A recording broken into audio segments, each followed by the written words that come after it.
hoje a gente vai inaugurar um capítulo novo. Nós vamos entrar no Sermão do Monte. Antes de entrar no capítulo propriamente, eu vou trazer o iniciozinho de uma história aqui. Alguns eu tenho certeza que conhecem. Não sei se todos, né? Mas alguns conhecem. E a gente vai encerrar essa história no final, que é a história de Eurípides. Um trechinho, né? Porque a história de Eurípides precisa de um seminário. Mas um trechinho que tem muito a ver com o nosso capítulo de hoje.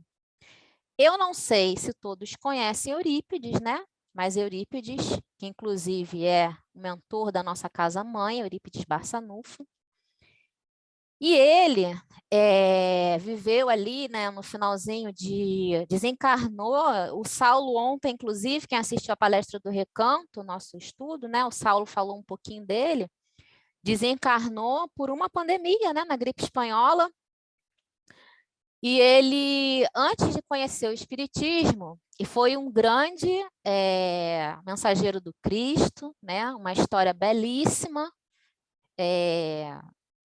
vale a pena conhecer, quem não conhece.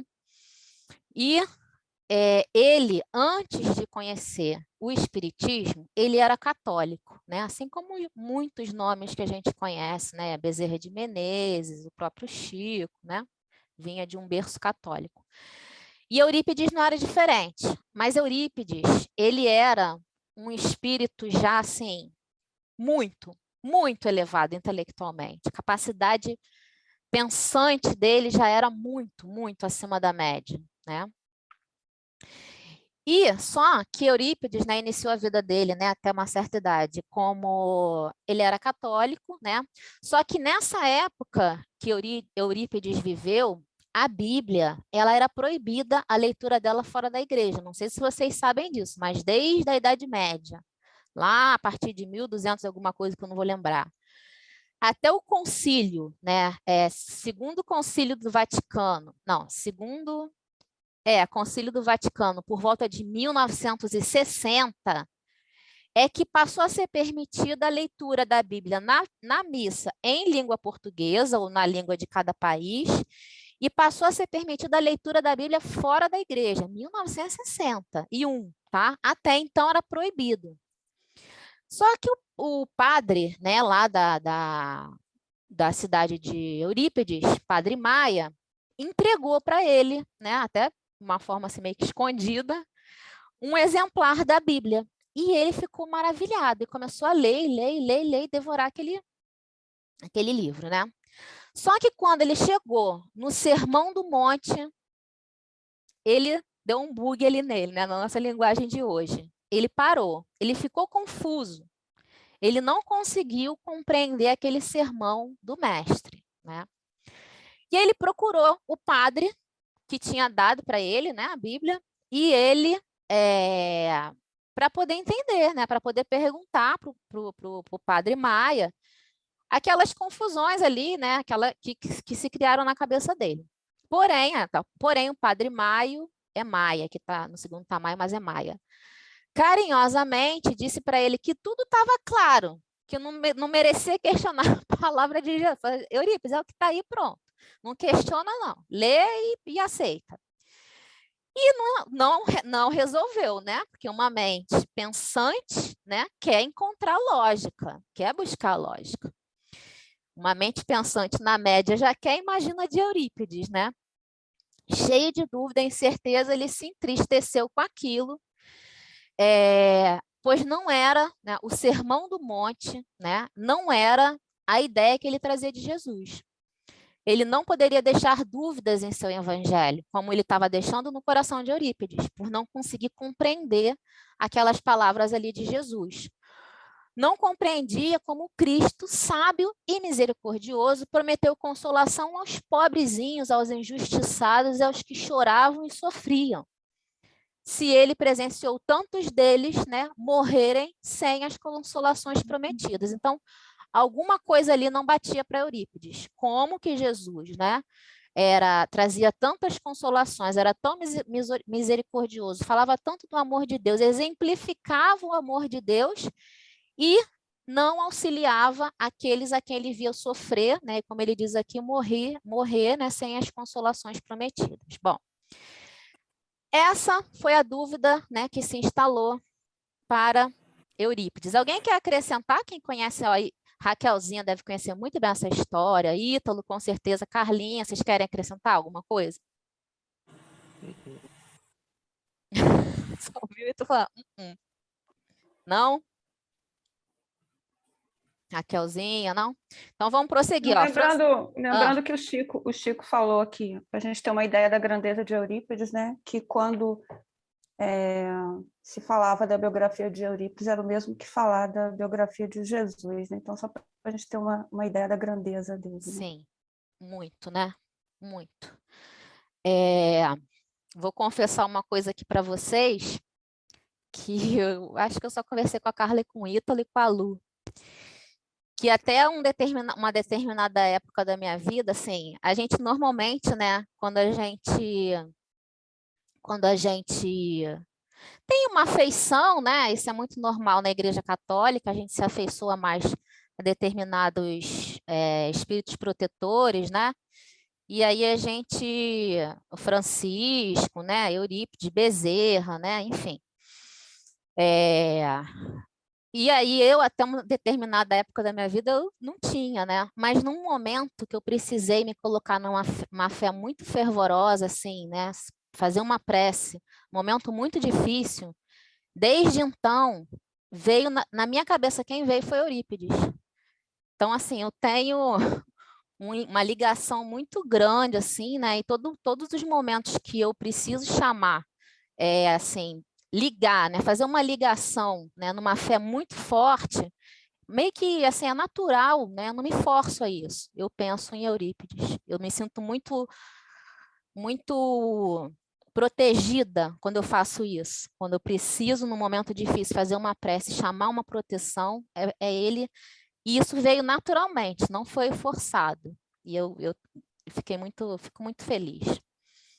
Então, assim, rapidinho, amiga, a gente tem vai. que levar em conta, né, que tio Eurípides é tão querido, né, e assim, é um espírito extraordinário, principalmente com relação à educação, e por isso ele é quem coordena o trabalho da evangelização do Recanto, né, coordenava o da Casa Sentimento, né, e hoje também coordena o do Recanto. E, né, eu arrisco dizer que no momento transitório que o nosso planeta passa, e para mim, a coordenação de um trabalho de evangelização dos espíritos que serão aqueles, né, que vão construir um novo planeta, é uma coordenação, uma responsabilidade gigantesca, né? Não poderia ser entregue para outro espírito que não o professor Eurípides. Mas vamos prosseguir. Entrando agora no nosso capítulo, né, o Sermão do Monte. Deixa eu só fazer um apontamento com relação a isso. Fala, Lá em amiga. Sacramento dizem que Eurípides é o responsável pela evangelização no Brasil, né? E que na evangelização mundial é de responsabilidade de Francisco. Então a gente está bem.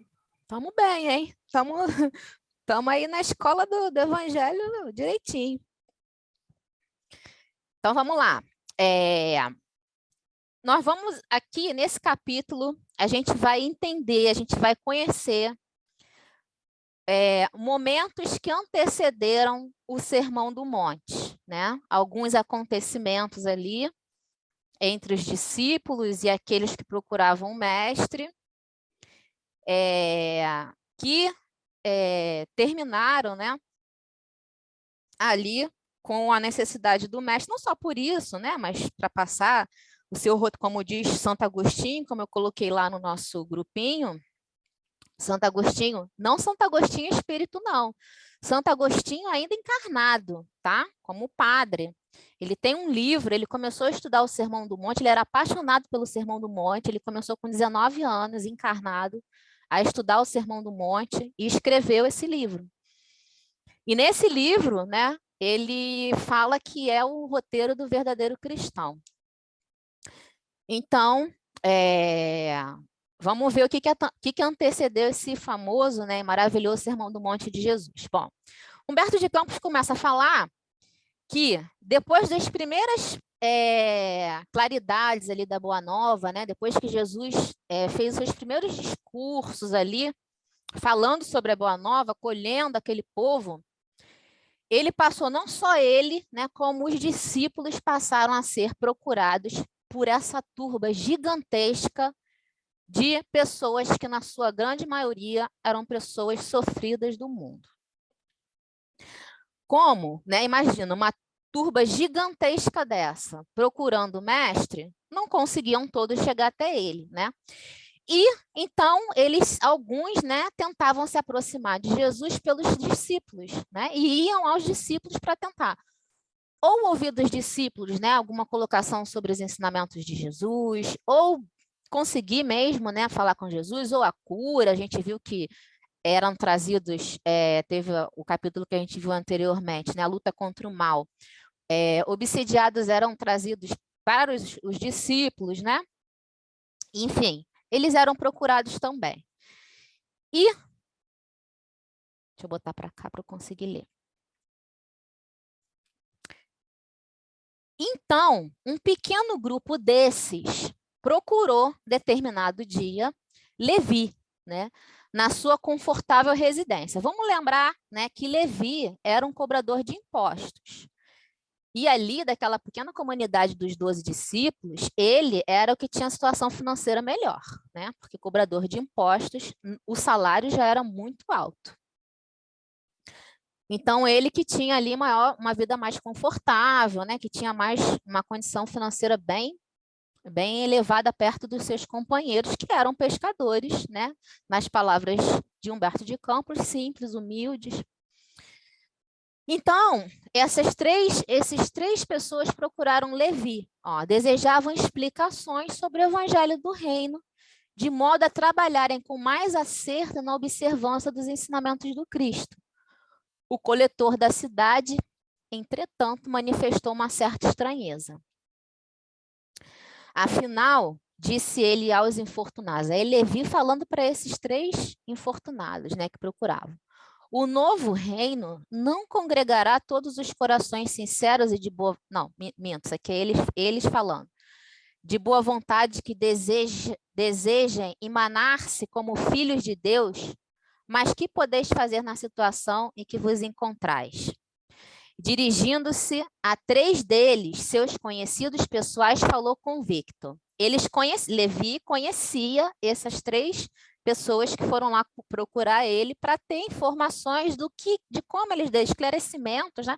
De como eles deveriam proceder para poder caminhar como Cristo estava pregando, né? Para encontrar o reino de Deus. E aí Levi fala assim, que poderá realizar Lisandro, aleijado como és? Isso aqui é Levi falando para eles, tá?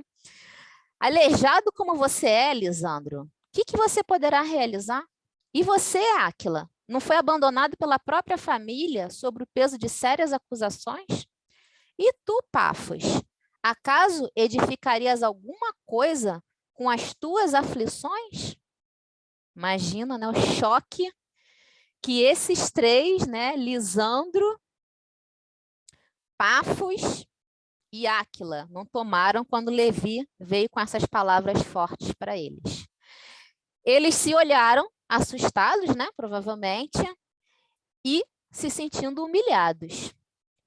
Não só, né, pela condição que eles se apresentavam, dessa forma que Levi falou, mas também porque eles estavam ali diante de alguém que na sociedade tinha uma certa representatividade, né, o cobrador de impostos. Somente então chegava a reconhecer as suas penosas deficiências. Olha isso, despertou dentro deles o olhar deles próprios, mas não para coisas boas, né? Enaltecendo as suas deficiências, se sentiram mais humilhados ainda. A palavra rude de Levi despertou aqueles corações, né, para mais dor. Tomara-os uma dor sem limites.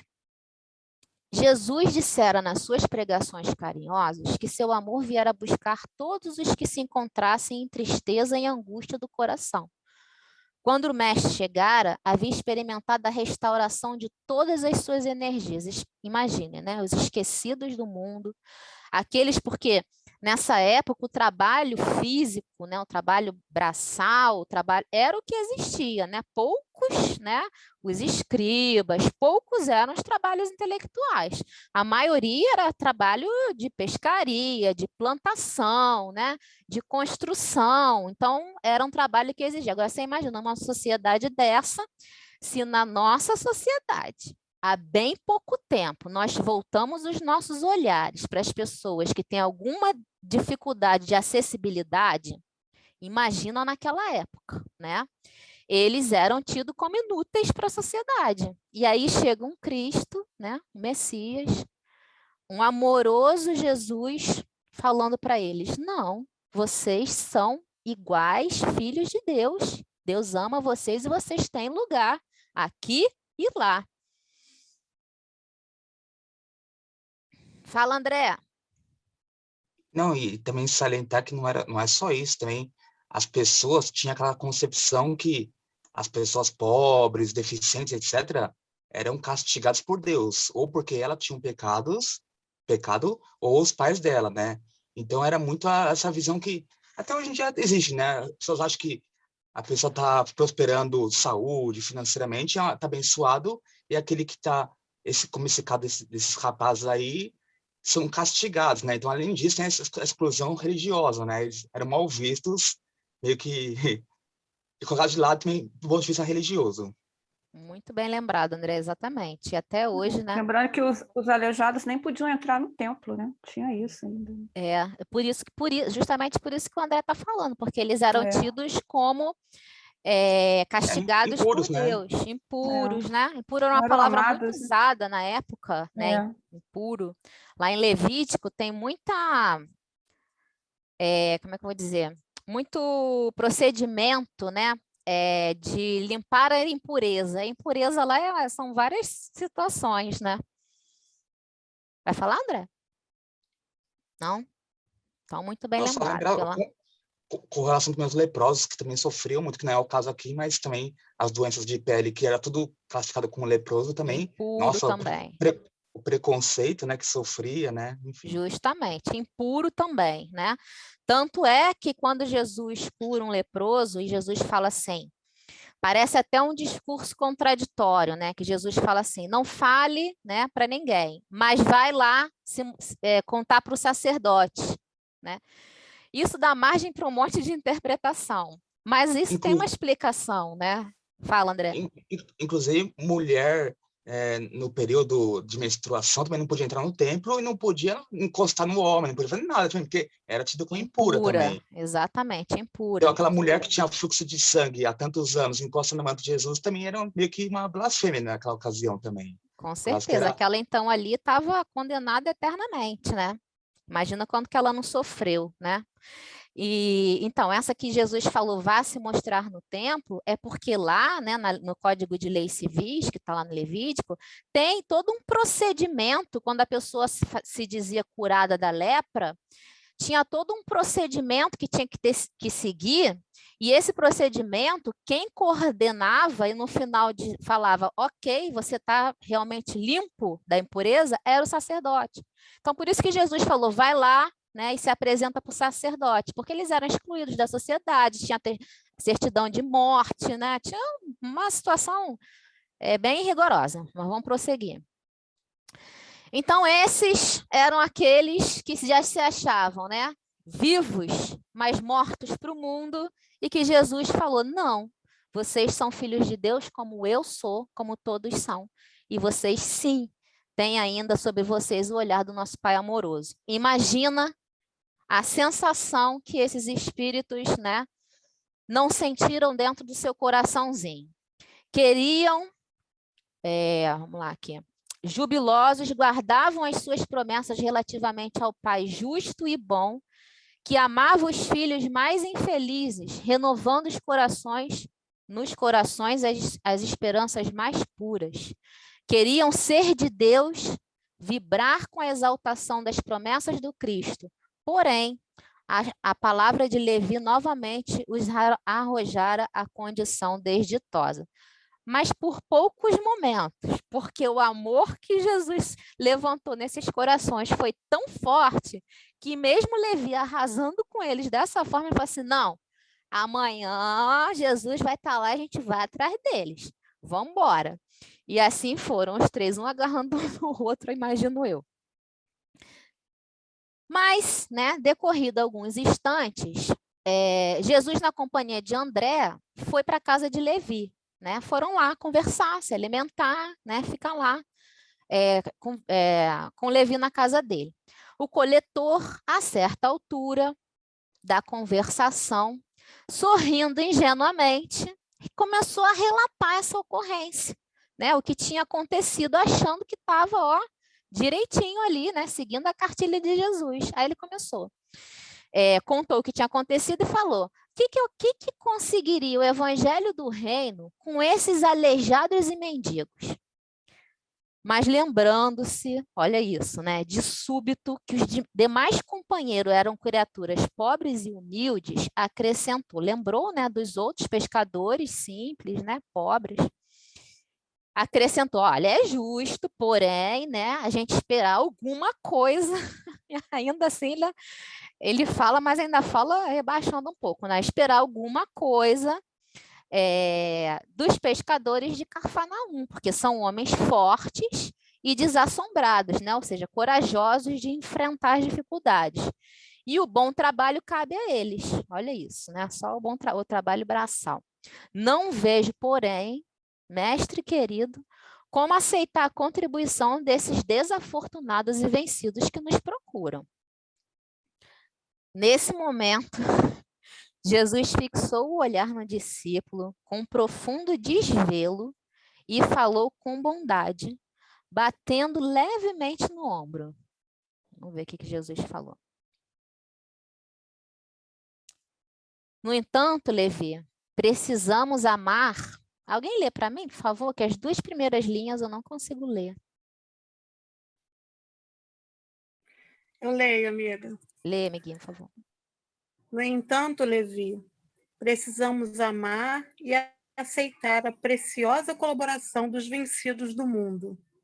Se o Evangelho é a boa nova, como não há de ser a mensagem divina para eles, tristes e deserdados na imensa família humana? Os vencedores da terra não necessitam de boas notícias. Nas derrotas da sorte, as criaturas ouvem mais alto a voz de Deus. Buscando os oprimidos, os aflitos e os caluniados, sentimos-los tão unidos aos céus, nas suas esperanças, que reconhecemos, na coragem tranquila que revelam, um sublime presença de nosso Pai em seus espíritos. Já observaste algum vencedor do mundo com mais alta preocupação do que a de defender o fruto da sua vitória material? Obrigada, amiguinha. Então, essa foi a primeira colocação de Jesus para Levi, né? Se o evangelho é a boa nova, como não há de ser a mensagem divina para eles, tristes e deserdados da imensa família humana, né? E outra, os vencedores da terra não necessitam de boas notícias para eles, né? Eles acham que não necessitam. Não estão preparados, não estão prontos, né? Nas derrotas da sorte, as criaturas ouvem mais alto a voz de Deus. É no momento que a gente se vê na pior situação, né? Se ver em momentos difíceis da nossa vida, são nessas horas que a gente se volta para Deus de forma mais fervorosa, né? De forma mais... A gente, às vezes, nem consegue, né? Colocar em prática a nossa prece. Uma hora só que seja por dia, um momento, né? Não uma hora, um momento. Ou de manhã, ou de noite, né? Difícil a gente conseguir, às vezes, colocar essa conexão diária com o Pai. Mas quando a gente está passando por problema, Pai me ajuda o tempo inteiro. Pai me ajuda, Pai me consola, Pai me dá força. Porque é nesse momento que a gente se volta para Deus, né? Mas quem está com o véu, né, da fartura, com o véu de que está tudo bem, né? De que a vida está beleza do ponto de vista material, né? Está tudo indo, como diz ali, a vitória material, né? Não precisa, né? Porque está tudo bem, para que vai se voltar, né? Então, é mais difícil, né? A dificuldade da prova da matéria, né? É justamente essa. Nos tira, nos afasta da necessidade de contato com o Pai. Levi sentia-se comovido. Estou falando muito alto? É que eu tô aqui na casa da minha filha, e o nenenzinho está aqui, né? Vocês sabem, né? Mas ela falou que não estou falando alto, não. Levi sentia-se comovido e, aproveitando a pequena pausa que se fizera, exclamou desapontado. Olha isso, envergonhado, eu colocaria aqui também, né? Porque eu me sentiria roxa de vergonha. Senhor, minhas observações partirão tão só do meu intenso desejo de apressar a supremacia do Evangelho entre os que governam o mundo. Mais uma vez, os discípulos, né, achando que o mestre só ia conseguir levar a fim, né, ser vitorioso no seu intento se ele se relacionasse com os poderosos. Porque para eles, né, fora disso, não haveria como essa mensagem do Cristo, né, essa construção desse reino ser concluído. Como seria, né? Só com a ajuda dos desafortunados. E aí Jesus vem. Quem governa o mundo é Deus, afirmou o mestre convictamente. E o amor, olha isso, gente, eu acho essa colocação aqui de Jesus maravilhosa. Chamando Deus de amor, olha isso. Quem governa o mundo é Deus. E o amor não age com inquietação. O amor de Deus, né? O amor soberano de Deus, que é a essência, né, do que transforma, não age com inquietação. Não há como ter pressa, não há como querer transformar o outro, não há como querer... Raquelzinha levantou a mão. Não há como querer que quem está justamente com esse véu do poder enxergue esse amor. Porque ele não tá preparado, né? Ele não está no momento de enxergar para o outro. Ele está no momento de enxergar para ele, para o seu poder, para suas riquezas. Fala, Raquelzinha. A Joana de Ângeles diz no livro dela Viver e Amar, nessa parte aí que o Levi fala que ele só queria o intenso desejo de apressar a supremacia do Evangelho. Aí ela fala assim, que o Sermão do Monte é o reverso de toda a ética presente na Terra. Porque, como você falou, a ética naquela época era do forte, do poderoso, né? Daquele que estava lá com tudo, né? E Jesus faz uma espécie de homenagem àqueles que são excluídos, desconsiderados, isolados, ignorados, porque Jesus coloca eles como sendo esses que mereciam as bem-aventuranças, né? Aí a Joana de Ângelo fala assim, pensa bem de que lado você está, se do lado dos excluídos da terra ou dos que gozam de poder e dos vícios de toda sorte. A depender de onde estejas, pode ter ideia do seu valor espiritual. Nossa, muito legal. Onde que Focando tá, a Raquel? gente, assim, no livro Viver e Amar. Ai, que legal. Muito bom, Raquel. Vou botar depois aqui pra gente, no grupo. Muito bom, exatamente isso. Exatamente tudo isso que a gente está vendo Jesus aqui falando para Levi, né? Você lê para mim, Raquelzinha, agora? Dá um descansinho para Carlinha, por favor, que em cima eu não consigo ler. Você consegue ler? Tá com o microfone fechado.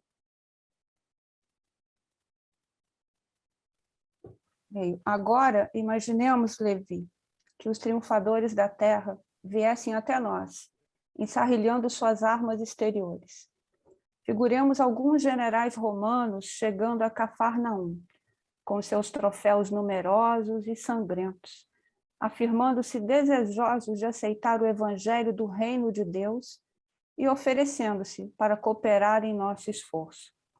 certamente trariam consigo as legiões de... Aí não dá para ler a De palavra. guardas, eu continuo. Obrigada, Guardas. Raquelzinha. Em cima eu não consigo.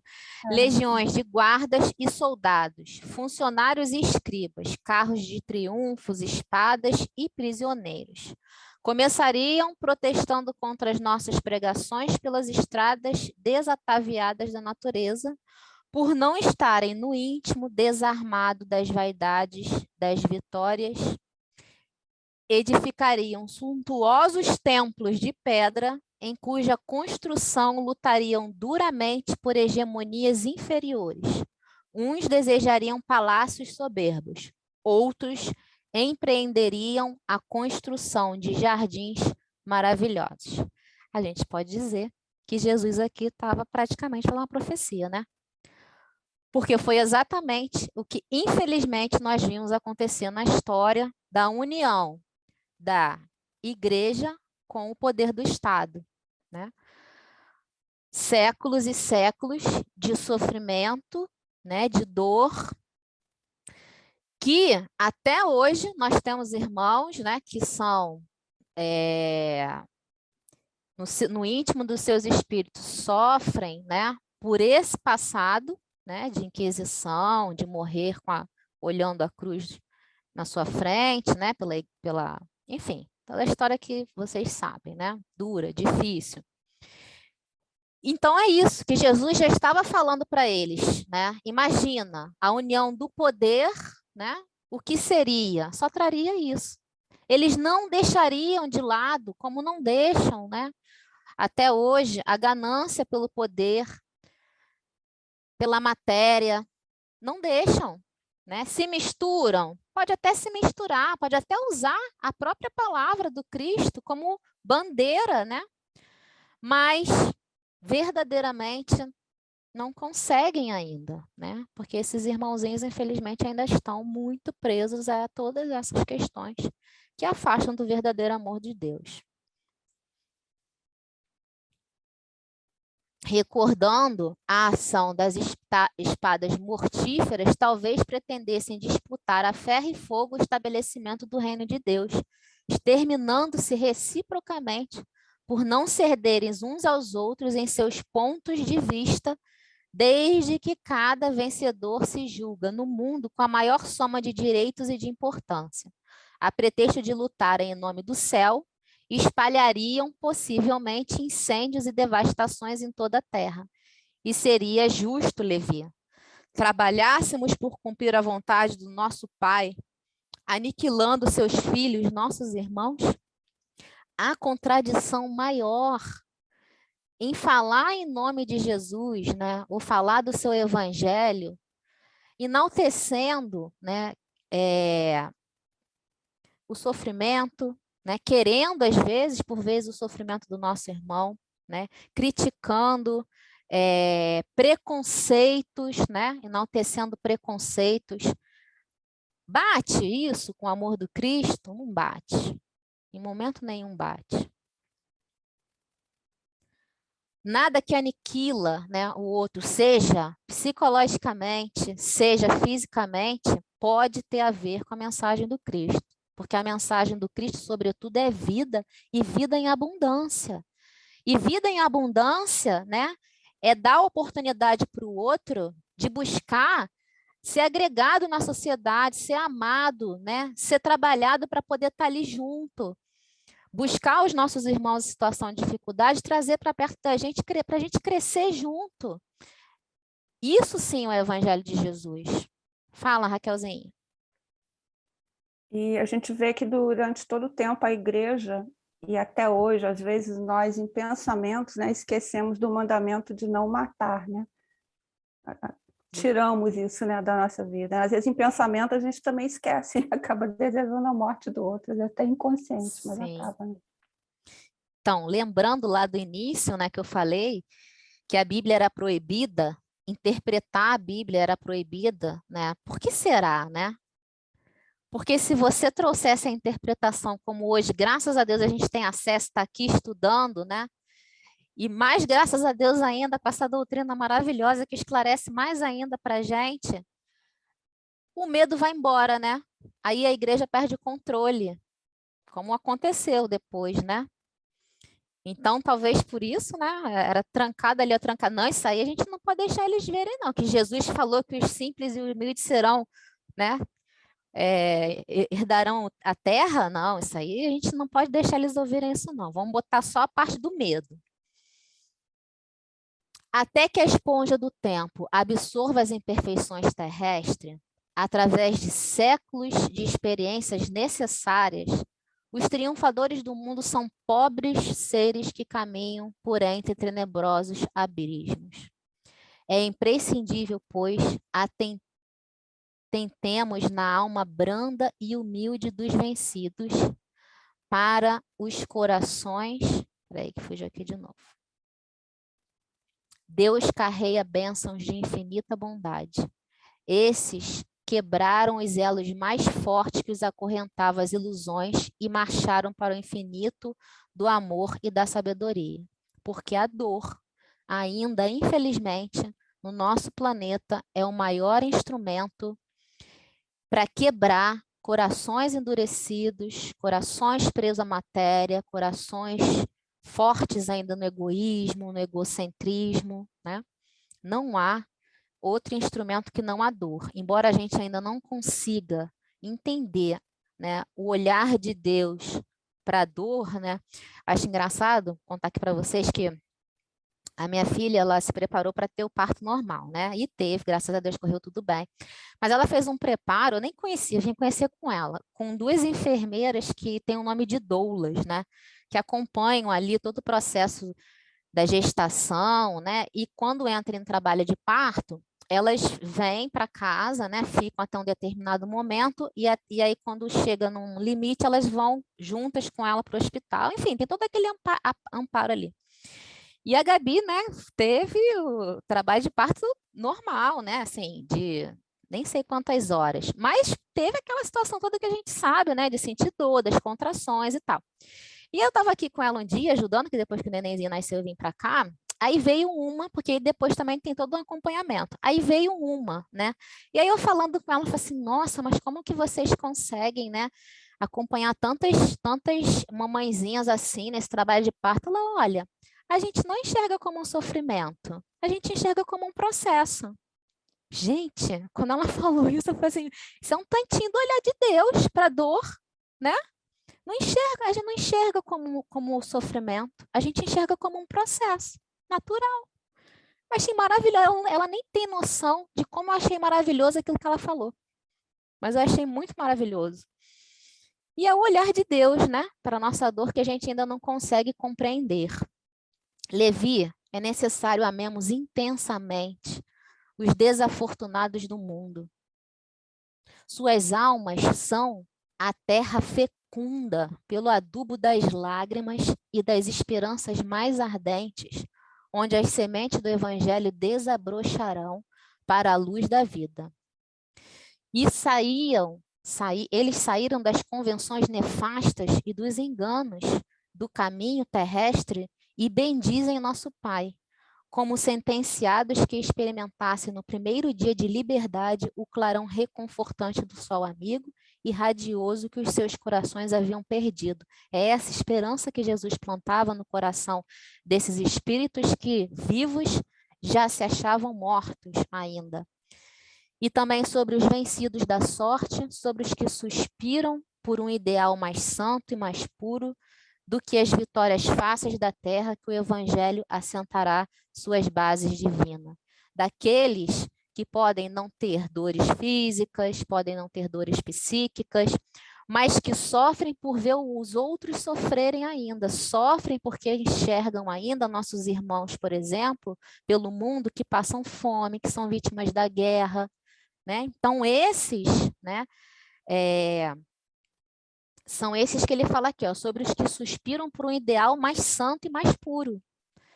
Não precisa só, né, ser sofredor, né, nessa concepção dura da palavra, mas pode sim ser aquele que não tem mais, né, necessidade de passar por provas duras, mas tem ainda o ideal de ver, como a gente viu na música, né, o amor se estendendo por todo o nosso planeta. É para esses portanto, é para a gente o evangelho do nosso mestre querido. Vamos lá.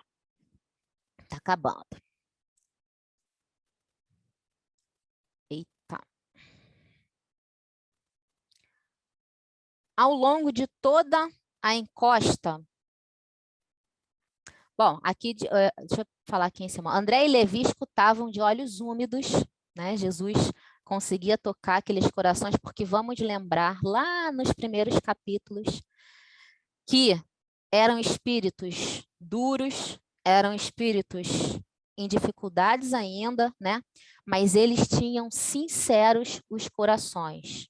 Como a gente já viu Pedro, a gente vai ver ainda de novo, Tadeu, Levi, todos eles, fazendo, se colocando assim, no calor das emoções, vamos dizer, como Levi aqui agiu com seus 3 conhecidos, no calor das emoções, se colocando de uma forma completamente contrária, mas por ignorância, não por maldade, porque eles verdadeiramente tinham corações simples e humildes, eles verdadeiramente queriam aprender a mensagem do Cristo. Então, quando Jesus chamava a atenção deles dessa forma fraterna e esclarecia, iluminava aqueles corações, eles verdadeiramente sentiam, né, a transformação, né, e se voltavam para o que Jesus estava falando. Então, escutavam de olhos úmidos os conceitos do Senhor, cheios de sublimada emoção. Nesse ínterim, chegaram Tiago, João e Pedro, e todo o grupo se dirigiu alegre para um dos montes próximos. Olha isso, momentos exatamente anteriores. Era tardinha, né? Jesus gostava de pregar no início da tardinha para a noite, e ao longo de toda a encosta, acotovelava-se a turba imensa. Muitas centenas de criaturas se aglomeravam ali a fim de ouvirem as palavras do Senhor. Eram velhinhos trêmulos, lavradores simples e generosos, mulheres do povo agarradas a seus filhos. Entre os mais fortes e sadios, olha isso, gente, entre os mais fortes e sadios, viam-se cegos e crianças doentes. Imagina. Homens maltrapilhos exibindo as verminas doenças da pele, né, que lhes corroíam as mãos e os pés. Todos se comprimiam ofegantes. Ante os seus olhares felizes, a figura do mestre surgiu. Apesar disso tudo, era só o mestre aparecer radioso, com a sua mensagem de amor, acolhendo, curando, abraçando os leprosos, que eles já se sentiam felizes. Deixando perceber que se dirigia aos vencidos e deixando-se perceber para quem? Para os discípulos, né? Principalmente Levi, que precisou desse ensinamento de forma mais, como é que eu vou dizer, mais firme que os outros, né? Pela sua condição, deixando perceber que se dirigia aos vencidos e sofredores do mundo inteiro. E como que esclarecendo o espírito de Levi, que representava a aristocracia intelectual entre os seus discípulos, na qualidade de cobrador dos tributos populares, Jesus, pela primeira vez, pregou as bem-aventuranças celestiais. Sua voz caía como um bálsamo eterno sobre os corações desditosos. Gente, imagina, né? Eu sempre gosto de fazer essa tela mental. A mensagem já era sublime para aqueles corações, já era de um conforto, né, tamanho. Agora, vocês imaginam essa mensagem na voz amorosa, né, e na vibração de Jesus. Imagina. E aí Jesus começa. Bem-aventurados os pobres e aflitos. Bem-aventurados os sedentos de justiça e de misericórdia. Bem-aventurados os pacíficos e os simples de coração. E aí ele prosseguiu, né? Que é belíssimo, é lindo. Por muito tempo falou do reino de Deus, onde o amor edificaria maravilhas perenes e sublimadas. Suas promessas pareciam dirigidas ao incomensurável, né? Incomensurável é uma coisa que você não tem como imaginar, de tão grandioso. Incomensurável futuro humano. Do alto do monte soprava um vento leve em deliciosas vagas de perfume. As brisas da Galiléia se haviam impregnado da virtude poderosa e indestrutível daquelas palavras, e, obedecendo a uma determinação superior, iam espalhar-se entre todos os aflitos da terra. Esse trechinho aqui não parece não, mas tem uma mensagem gigantesca.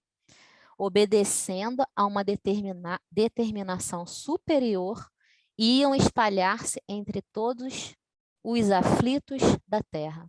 Porque as bem-aventuranças foram registradas e estamos hoje aqui, 2000 anos depois, bebendo, felizes, de corações alegres, de ver o Cristo falando isso, né? Tudo isso que ele falou. Então essa, né, foi a ordem de Deus vinda diretamente do nosso Pai, né, para que isso fosse impregnado, para que isso fosse registrado, para que isso fosse... Ô, Ítalo, fala aí, como é que Alcione fala, amigo? Vivido? Tá aí ainda, será? Espera aí, amiga. Tá, chama ele aí para ele falar. Como é que o evangelho tem que ser sentido por nós? Adoro quando ele fala isso. Conhecida, refletida, meditada e sentida. E aí, umas 2 ou 3 frases depois, ela completa que esse conhecimento do Evangelho e a sua aplicação tem que ser nos mínimos detalhes. Muito bom, obrigada, amigo. Muito bom. Tá lá no livro Renúncia, a gente já falou desse livro aqui, que é um dos livros dos romances de Emmanuel, vale a pena ler, livro maravilhoso. Quando Jesus terminou a sua locução, né, a sua fala, algumas estrelas já brilhavam no firmamento. E aí ele terminou: bendito seja o Filho de Deus. Jesus acolhia-os satisfeito, enviando a todos o sorriso de sua afeição. Ih, vou precisar que alguém leia de novo para mim, lá em cima. E olha o que aconteceu com Levi depois disso. Arthur, você consegue ler? Não, né? Porque está no celular. Quem consegue ler para mim? Elza também Eu sei que leio. não consegue. Mas Alguém aonde fala. começa aí? Fala aí. Levi sentiu que... Só consigo ler isso. Levi sentiu que naquele crepúsculo inovidável uma emoção diferente lhe dominava a alma. Havia compreendido os que abandonam as ilusões do mundo para se levarem a Deus. Observando as filas dos humildes populares que se retiravam, tomados de imenso conforto, o discípulo percebeu que os pobres amigos que o visitaram, à tarde desciam o monte, abraçados com uma expressão de grande ventura, como se os animasse um júbilo sem limite. Continua? Aqui eu posso continuar. Obrigada, Elza. O Nada. coletor de Cafarnaum aproximou-se e os saudou transbordante de alegria. Imagina, gente. Depois de tudo que Jesus chamou ele para a realidade, né? O que eu mais ia querer era chamar esses 3 não, abraçar, né? Falar assim, perdão, perdão.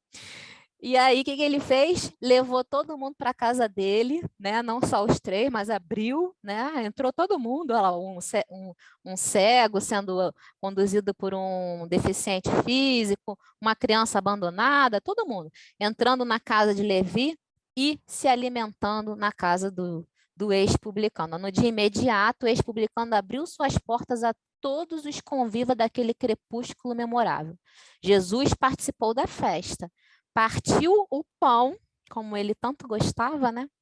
E se alegrou com eles, enquanto Levi abraçou o aleijado Lisandro com a sinceridade de sua alma fiel. Olha que bonito isso, gente. Sinceridade da alma fiel, ou seja, lá atrás ele estava convicto de que os esquecidos, mas Jesus entrou, penetrou nesse espírito, né? E era um espírito já, um terreno fértil para isso, né? Preparado e queria. Estou falando isso porque a gente precisa também, né, estar propenso, aberto, né? A gente precisa ser terreno fértil também, porque não basta só a gente estudar, a gente precisa trazer isso para o nosso coração, como os discípulos estavam preparados para isso e se colocavam nessa condição. E aí o mestre falou assim, Levi, meu coração se rejubila hoje contigo, porque são também bem-aventurados todos os que ouvem e compreenderam a palavra de Deus. E aí foi a festa, né? A alegria. Aqui a gente encerra, para voltar para Eurípides. Alguém quer colocar alguma coisa? Emocionante, né? Eu queria falar uma coisinha. Fala, Francisco. É que, na verdade, assim, a gente meio que está nessa condição, né? Porque a gente já está recebendo a mensagem, pelo menos isso. Basta a gente agora se sensibilizar, né? E agir conforme a proposta de Jesus. Pelo menos já estamos ouvindo. Né? Sim, com Agora, certeza. é se sensibilizar e agir. Exatamente. Então, eu gosto muito de falar isso que você está falando, sabe por quê? Porque principalmente nós espíritas, né? A gente fala assim, o céu do espírito é mais distante, né? Que a gente sabe que tem que lutar com as nossas lutas interiores para conseguir. Mas a gente precisa também ter um olhar carinhoso para a gente. Quando a gente está no trabalho, quando a gente está aqui terça-feira, 7 horas da noite, estudando, reunidos para estudar o Evangelho de Jesus, e é exatamente isso que você falou. A gente já é espírito de luz? Não, a gente está longe disso ainda, mas muito longe. Mas a gente está aqui reunido estudando o Evangelho. Gente, tem muita gente, infelizmente, por isso que o nosso planeta ainda está lutando para se transformar, que ainda não despertou para isso. A gente, pelo menos, na luta ainda, mas a gente já está aqui, a gente já está desperto, a gente precisa, sim, olhar para o nosso coraçãozinho e falar, eu estou um pouquinho com Cristo, sim, estou um pouquinho próximo de Deus, sim, né? Tentando entender ainda, tentando entender a gente, tentando trazer esse ensinamento para o nosso coração, mas a gente está aqui. Já é alguma coisa bem considerável. Fala, Raquelzinha. Aqui nessa parte em que nós lemos do que o André e Levi escutavam de olhos úmidos, lembra muito, a gente deve lembrar que Jesus era um líder, né? Mas ele era muito mais um amigo, né? E ele não intimidava ninguém, tanto que ele entra, senta, conversa, fala assim, vamos bater um papo aqui, quando o Levi vai lá conversar com ele, né? Então ele deixava eles à vontade, né? Para conversar, falar da alma deles mesmo, por isso que eles falavam tanto, né? Jesus meio que deixava assim, fazia com que as máscaras deles caíssem, como faz com a gente também, quando a gente sinceramente conversa com ele, né? E às vezes a gente chora, a gente faz com que essas máscaras caem, como o João, a gente se encosta no peito dele, né? E aí, quando começa o Sermão do Monte lá também, me lembrei muito da história de Maria de Magdala, que quando aquele leproso bate, né, na carruagem, na liteira dela e pede a moeda para ir lá para Cafarnaum, e ele mostra o peito cheio de chagas, né?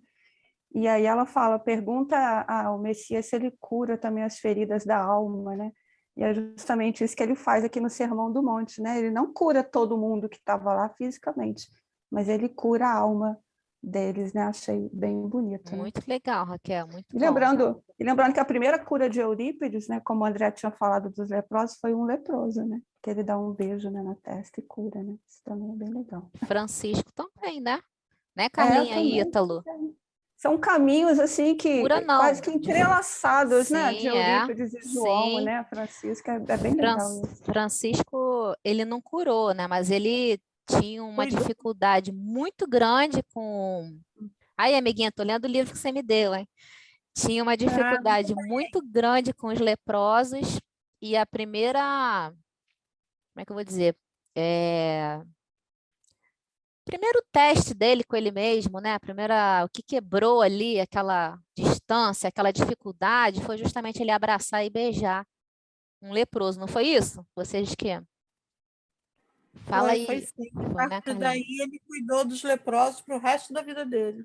Para o resto da vida dele. E ele tinha uma dificuldade gigantesca. Então, amores, alguém quer falar mais alguma coisa? A Raquel fez uma colocação, eu lembrei de uma coisa para falar. Ah, Raquel, você falou, né, que o Cristo se colocava aberto, né, escutava e tal, deixava abrir o coração. E algumas vezes, quando os discípulos tinham dificuldade de abrir o coração, porque às vezes a gente também tem, né? Dificuldade de abrir o nosso coração. Jesus ia lá e dava uma ajudazinha, como a gente viu no capítulo do Bom Ânimo, com Bartolomeu, né? Bartolomeu cabisbaixo, ali, deprimido.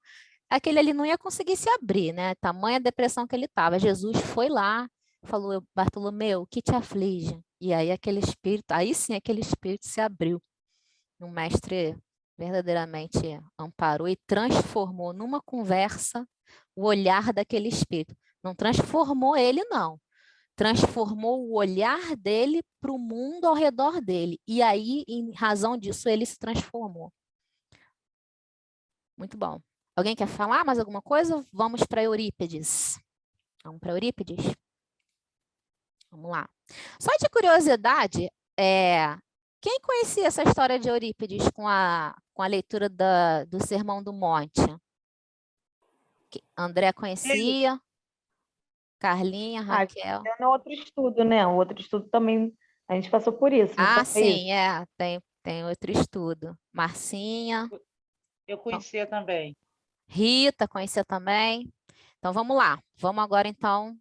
Vamos relembrar, então, para quem já conhecia? Então, Eurípides, né, não conseguia compreender aquele Cristo, né, se apresentando ali no Sermão do Monte, falando dos simples, dos tristes, né, dos sofredores. Não compreendia como o Cristo, sábio e misericordioso, prometera consolação aos pobrezinhos, aos injustiçados, aos que choravam e sofriam, se ele presenciou tantos deles morrerem sem as consolações prometidas. Com a dúvida instalada em sua mente, o seu pensamento passou a vibrar em torno da justiça divina. Olha só, ele tentando compreender que justiça divina era essa, né? Talvez ainda um pouco impregnado do mesmo pensamento, não sei se vocês vão se recordar, de Tiago, lá no capítulo Fidelidade a Deus, se não me engano, quando Jesus falando, né, sobre as dificuldades do discípulo de seguir os ensinamentos, e aí Tadeu falou assim: mestre, mas eu tenho um amigo lá de Corazim que disse que Deus só deve se apresentar para a gente na vitória e na aventura. Como é que pode um negócio desse, né?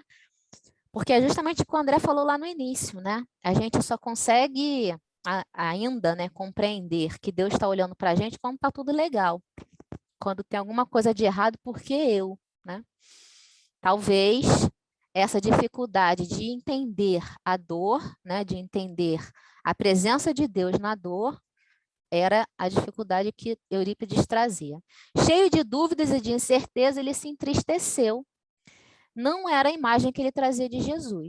Ele não poderia deixar dúvidas em seu evangelho. Jesus não poderia fazer isso. Alguma coisa tem de errado aqui. Ele não parou a busca dele. Compreendendo a importância do momento, o senhor Mariano, que era tio dele, né, entregou ao sobrinho o livro de Leão Denis, porque ele foi com esse tio, o senhor Mariano era espírita, né, trabalhava num centro espírita, mas Eurípides não se envolvia, né, era católico, não se envolvia, mas ele tinha muito carinho pelo tio, né, e aí ele foi conversar com o tio. Só que Eurípides era muito inteligente, né? E o tio era uma pessoa simples, né? E aí o tio falou para ele assim: ó, meu filho, eu não consigo te explicar, mas eu vou fazer assim, eu vou te dar um livro, você lê esse livro, depois você me diz o que você achou. Então, o tio, né, senhor Mariano, entregou para Eurípides o livro depois da morte, dizendo-lhe: quem sabe possa esse livro traduzir-lhe meu pensamento e esclarecer os seus, quanto às palavras de Jesus. Eurípides passou a ler o livro embriagado pela clareza do autor. Leu sem perceber durante a noite 334. Ele leu o livro inteiro em uma noite, sentindo uma doce alegria em seu espírito. Uma nova vibração envolvia, descortinando um novo cenário da imortalidade. Era isso que faltava.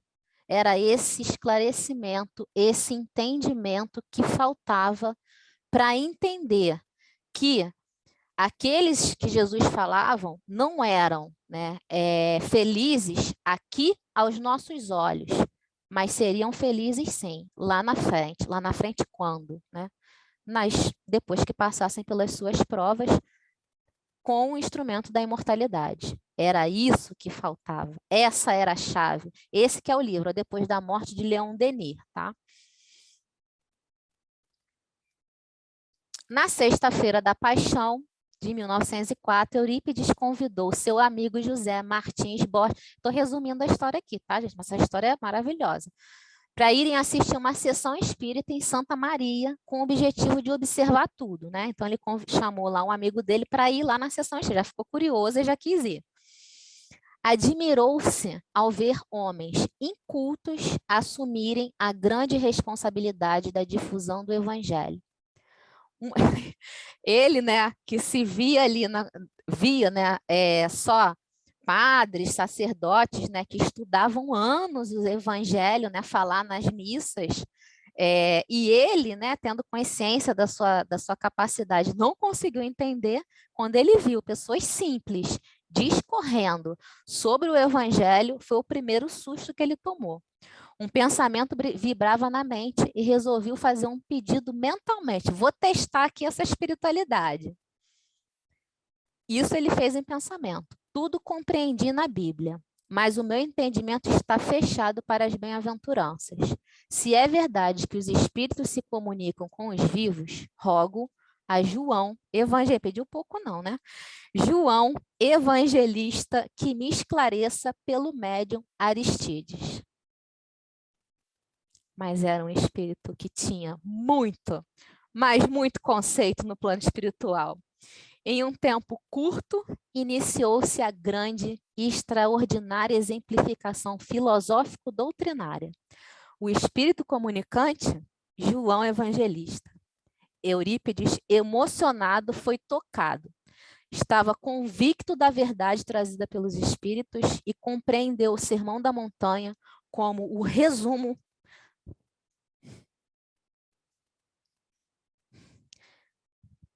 da doutrina do Cristo.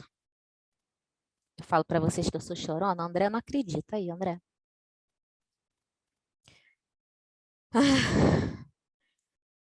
E, para encerrar o nosso estudo, essa história resumida de Eurípides, eu fico até com dor no coração de resumir essa história.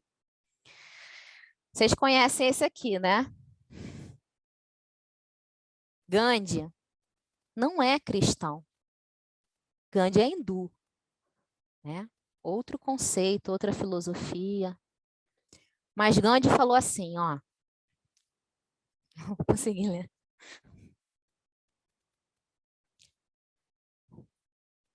Gandhi falou assim, ó, se toda a literatura espiritual da humanidade perecesse e só se salvasse o Sermão da Montanha, nada estaria perdido.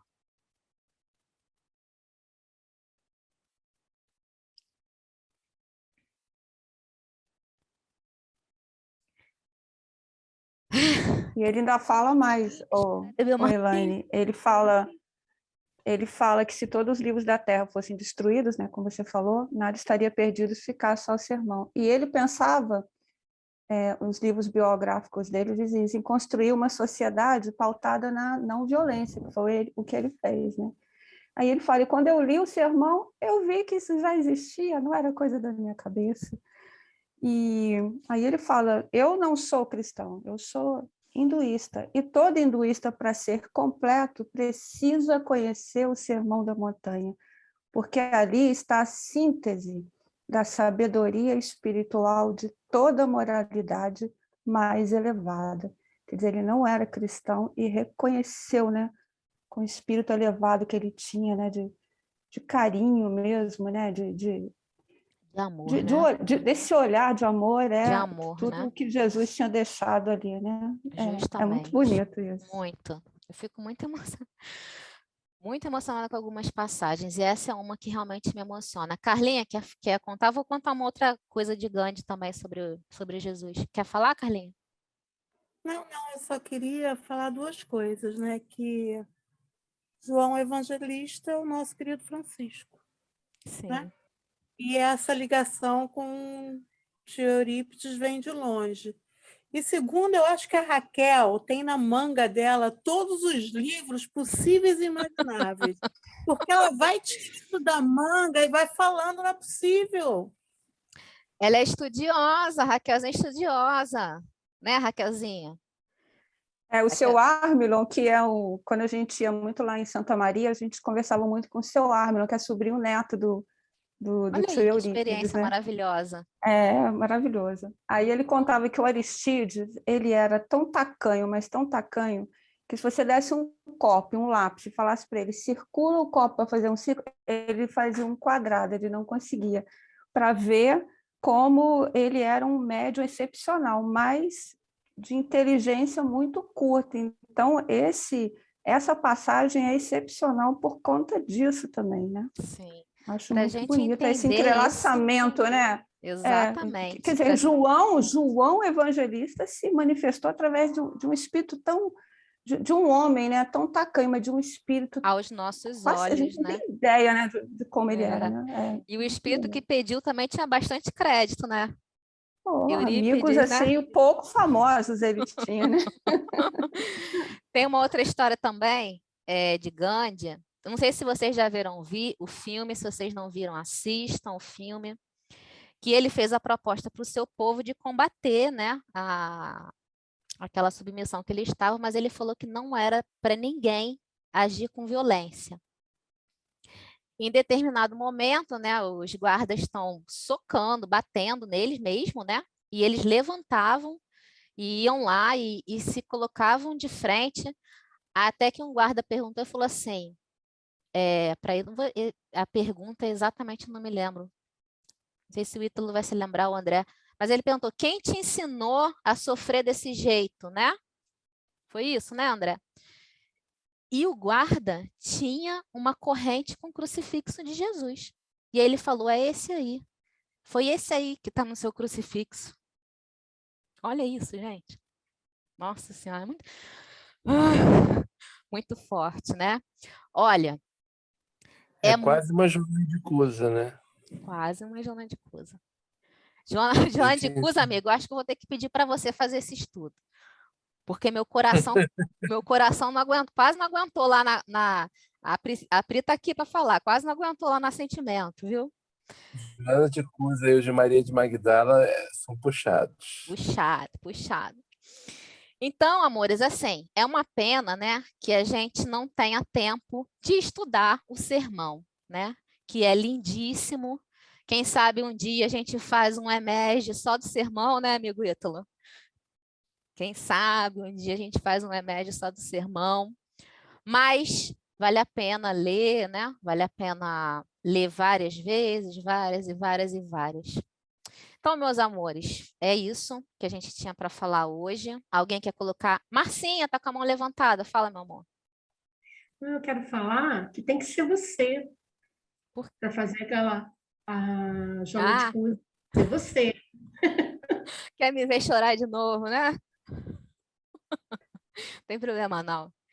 Tem problema não. Entre amigos eu choro. Amores, muito, muito obrigado por vocês estarem aqui mais uma vez com a gente, ajudando a gente a construir esse estudo maravilhoso, as colocações, os pensamentos, as vibrações. Fico muito, muito grata por essa oportunidade, por ter vocês aqui comigo, tá? Quem quer fazer a nossa prece para a gente encerrar? Posso fazê-la. Então faz, Jaca. Obrigada.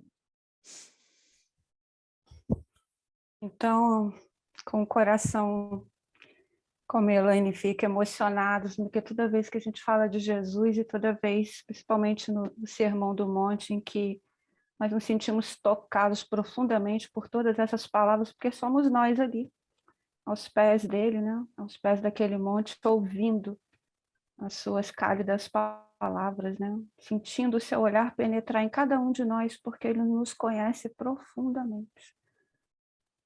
E assim, com esse sentimento de acolhimento, porque é isso que o Mestre fez e sempre faz com cada um de nós, nós agradecemos a Ele por toda essa oportunidade de mergulharmos nos teus ensinamentos, no teu amor, porque nós ainda estamos muito, mas muito mesmo, ansiosos por amor.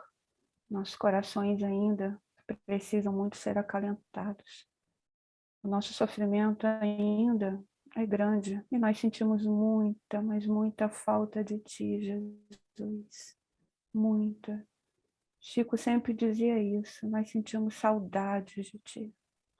Uma saudade, não uma saudade dolorida, mas uma saudade gostosa, da certeza de que um dia nós veremos os teus pés naquelas sandálias rotas se aproximando de nós, e quando nós olharmos para cima, tu estarás de braços abertos, com este mesmo olhar doce que nos acolheu no Sermão do Monte, e vai dizer, viu, não demorou tanto, vem, segue comigo.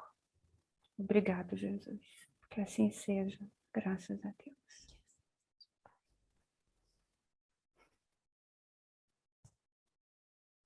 Acaba comigo, ela faz essa prece linda. Obrigada, amores. Fiquem com Deus. Uma noite de muita paz, viu? Tchau, tchau. Até terça que vem. Beijo. Bem, gente. Boa noite. Até terça.